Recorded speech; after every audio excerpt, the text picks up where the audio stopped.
Ayah saya sudah meninggal, lalu ibu, adik laki-laki, dan saya perempuan menjual satu bidang tanah peninggalan beliau untuk melunasi hutang ayah. Pembagian sisa tunai yang ada saya minta dibagi secara syariat, tapi ibu membagi sesuai kemampuannya. Jadi begini, membayar hutang mayat adalah dengan harta mayat gitu. Jadi jangan patungan dulu anak-anaknya, jangan ya. Ayah kita yang baru saja meninggal itu punya apa? Punya tanah misalnya, punya rumah misalnya, punya perusahaan misalnya, harus jual buat bayar hutang. Jadi jangan anak-anaknya langsung patungan bayar hutang, jangan, kecuali si mayat tidak meninggalkan harta, baru ya anak-anaknya patungan untuk membayarkan hutang. Dan dalam hal ini tidak ada aturan ya, anak laki-laki patungannya berapa, anak perempuan patungannya berapa, anak nomor 1 patungannya berapa, nomor 2 berapa, nggak ada. Artinya fastabiqul khairat, berlomba ya. Misalnya antum kaya raya ya kan, ayah antum yang baru saja meninggal hutang 100 juta, adik-adik antum, kakak-kakak antum nggak terlalu kaya ya, antum udah biar saya aja yang melunasi. Nah, begitu. Fastabiqul khairat, berlomba ya. Nah, setelah hutang dibayar, dan satu lagi apa? Hutang dan wasiat. Min ba'di wasiyatin yusobiha audain. Hutang dan wasiat. Kan kadang-kadang orang itu meninggalkan wasiat. Nanti kalau ayah meninggal, tolong kasih dari harta ayah buat masjid 25 juta ya. Nah, itu kan wasiat. Kalau ayah meninggal, tolong kasih 20 juta untuk si fulan. Karena si ayah ini dekat dengan si fulan, dan fulan ini banyak membantu ayah misalnya ya, banyak nemenin ayah kesana kemari gitu. Tunaikan dulu itu 25 juta ya. Setelah hutang-hutang dibayar, wasiat ditunaikan, segera bagi waris. Jangan nunggu ibu meninggal dulu. Nah, ini kesalahan kita di situ. Ya buat apa istri dapat 1/4 atau 1/8? Kalau pembagian waris itu nunggu suami istri meninggal, ayah ibu nggak ada semua. Ini sebuah kekeliruan.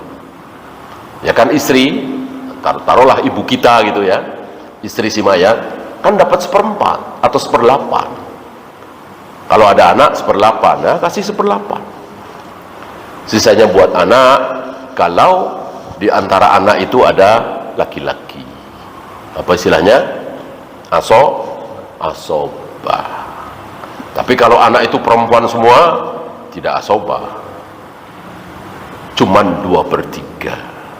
Berarti kan nyisa, sisanya baitul mal. Atau kalau sekarang ya untuk fakir miskin, kepentingan kaum muslimin. Ya.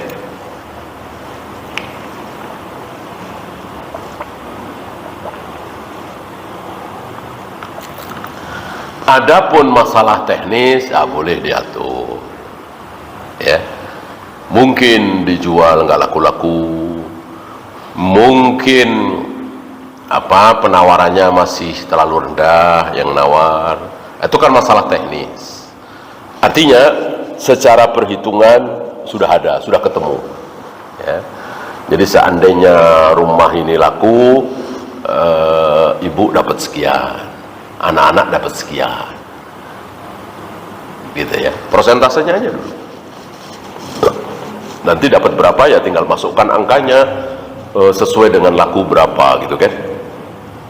Intinya harus disegerakan ya. Jadi nggak ada istilah apa itu?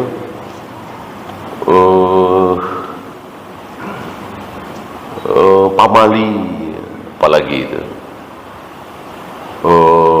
Tanah kuburan masih basah, sudah bahas waris. Nggak ada istilah seperti itu. Yang nyuruh segera dibagi siapa? Allah dan Rasulnya. Min ba'di wasiyatin yusobiha audayin. Setelah hutang-hutang dibayar, wasiat ditunaikan, segera bagi waris. Allah yang nyuruh. Wallahu a'lam.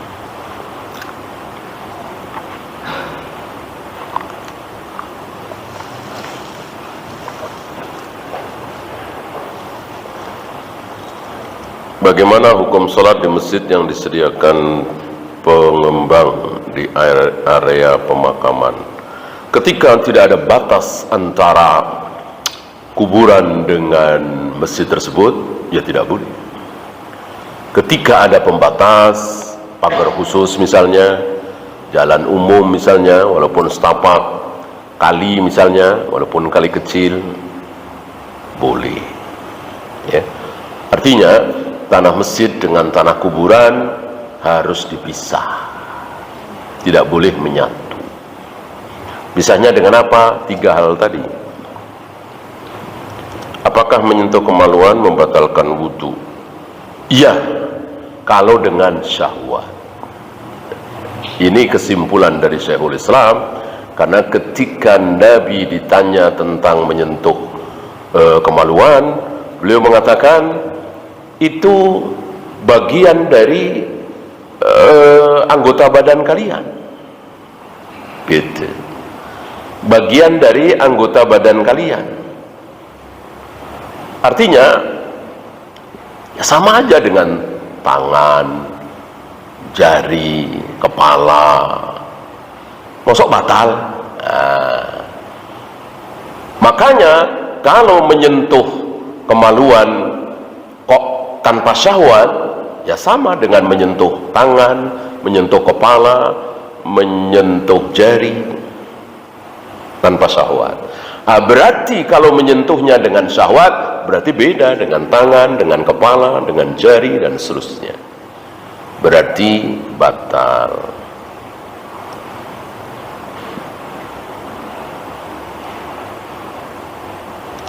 Apakah sifat Allah yang maha baik dalam menciptakan bertentangan dengan teori saat ini yang mengatakan adanya ribuan virus pada tubuh manusia sejak lahir? Ketika virus itu sebuah keburukan, ya iya. Ya. Kan tidak mungkin Allah membekali manusia dengan keburukan. Ya.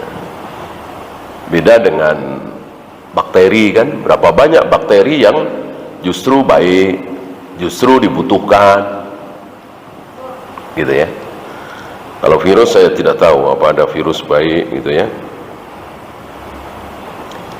Bagaimana dengan taubatnya peminum khamr yang Allah tolak untuk taubat yang keempat kalinya? Tidak sahih, ya, tidak sahih. Dan tidak berarti bahwa ketika sudah 4 kali, 5 kali sudah ketok palu, nggak mungkin diterima, nggak. Ya. Bahwa itu sebagai ancaman jangan sampai mengulang lagi, betul. Tapi orang yang sudah terlanjur minum khamr lagi, taubat lagi, minum khamr lagi, taubat lagi, minum khamr lagi, taubat lagi, maka sampai ribuan kali pun Allah tetap maha penerima taubat.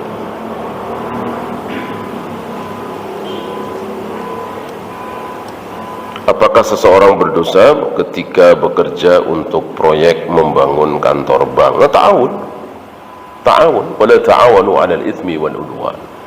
Jangan kalian bertolong-tolongan dalam hal dosa. Ini kan dosa, mosok ditolong. Loh, kan saya dibayar, bukan nolong, sama, walaupun dibayar. Ya. Kalau dibayar nggak dosa, berarti boleh dong kita jualan babi. Boleh dong kita sewa-sewakan kamar untuk berzina, para pelacur, ya. Walaupun kita dapat uang, tetap itu namanya ta'awun. Ketika kita ingat dosa lalu menangis dan langsung wudhu salat taubat, tapi di dalam salat air mata tak kunjung berhenti, apakah salat kita sah? Sah. Pertama, air mata tidak najis. Air mata tidak najis. Yang kedua, contoh dari Rasul dan para sahabat. Yang terkenal bacaannya kalah oleh tangisannya siapa? Iya, manusia termulia di umat ini. Itu kalau sholat bacaannya kalah oleh tangisannya. Saksi matanya adalah Aisyah, anaknya sendiri. Jadi nggak masalah, justru malah bagus. Nabi sering terdengar bacaan Al-Qur'annya saat salat itu tercampur dengan seperti air yang mendidih, ya. Maksudnya menangis. Jika kita salat masbuk, posisi duduk tahiyat awal, apakah mengikuti imam tawarruk? Mengikuti imam tawarruk. Kenapa mengikuti imam? Karena imam benar. Karena imam benar. Imam benar harus kita ikuti. Walaupun posisi kita beda. Kita kan baru 1 rakaat. Kan mestinya belum tawarruk, tapi imam sudah tawarruk. Udah rakaat keempat misalnya. Ya sudah, kita ikut tawarruk karena imam benar. Kalau imam salah, nggak boleh kita ikuti. Kunut subuh misalnya, ya kan? Sedekap di bawah pusar misalnya, itu kan salah, nggak boleh kita ikuti, ya. Imam duduk istirahat, kita ikuti nggak? Kita ikuti karena duduk istirahat itu benar. Imam tidak duduk istirahat, kita ikuti? Ikuti karena tidak duduk istirahat juga benar. Maka fatwa Syekh Albani, haram bagi makmum duduk istirahat kalau imam tidak duduk istirahat. Karena ju'ilal imam liyutamma bihi, imam harus diikuti yang benar, ya. Oleh karena itu ketika imam sholat 4 rakaat mestinya atayat akhir, kok dia naik, ya. Jadi rakaat kelima ikuti, jangan karena salah itu. Salah jangan diikuti. Sudah tidak ada rukun lagi, kecuali sekedar lupa. Apa hukum makan sambil berdiri? Kalau yang dimaksud seperti apa itu, pesta sambil berdiri, standing party gitu ya, ini jelas tasyabbuh. Kalau itu yang dimaksud, ya. Sengaja gitu ya, tidak ada kursinya, karena jelas ini adat kebiasaan orang kafir. Yang mengawali cara-cara seperti ini adalah orang kafir. Haram bagi kita mengikuti, ya.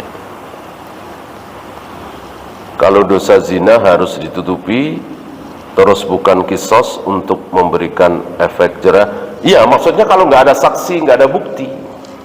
Kalau ada saksi, ada bukti, ya tegakkan. Hamil misalnya, iya, ditegakkan. Atau ada 4 orang yang menyaksikan betul-betul berzina, ya harus, ya. Kalau nggak ada saksi, nggak ada bukti, lebih baik diem, taubat di hadapan Allah, gitu ya. Wallahu a'lam. Ya, itu saja. Subhanakallahumma bihamdika asyhadu an la ilaha illa anta astaghfiruka wa atubu ilaik. Assalamualaikum warahmatullahi wabarakatuh.